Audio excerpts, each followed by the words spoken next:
Magandang umaga, ngayon po ay araw ng Huwebes, November 16, 2023. Narito po muli ang update sa lagay ng panahon. Ayon sa Pag-asa, dalawang weather system pa rin ang nakakaapekto ngayon sa ating bansa. Ang shear line na nakakaapekto sa Southern Luzon, habang Northeast monsoon ay nakakaapekto naman sa Northern at Central Luzon.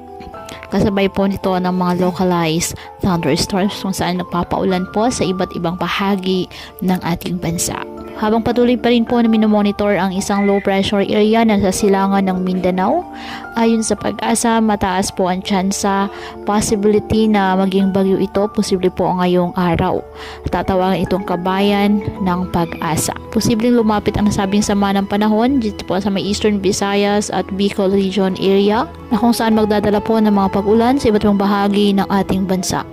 Samantala, may gale warning pa rin na nakataas ngayon sa Batanes, Ilocos Norte, Cagayan, kasama ng Babuyan Islands, Isabela, Aurora, Northern Quezon, kasama ng Polillo Islands, Calaguas Islands, Eastern Coast of Albay, Eastern Coast of Sorsogon, Northern and Eastern Coast of Catanduanes, Northern and Eastern Coast of Northern Samar, Eastern Coast of Eastern Samar. Kung saan, delikado pa rin po ang pumalaot, lalo na ang ating mga kababayang mangingisda na may maliliit na sasakyang pandagat.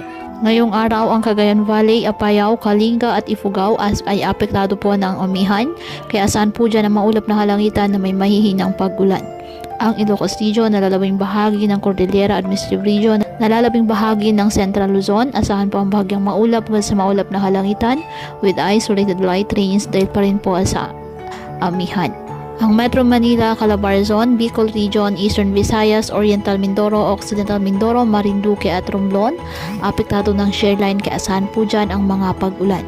Ang nalalabing bahagi po ng ating bansa, apektado po ng mga localized thunderstorms at ng shear line, kaya asahan pa din ang bahagyang maulap hanggang sa maulap na halangitan with isolated rain showers or thunderstorms.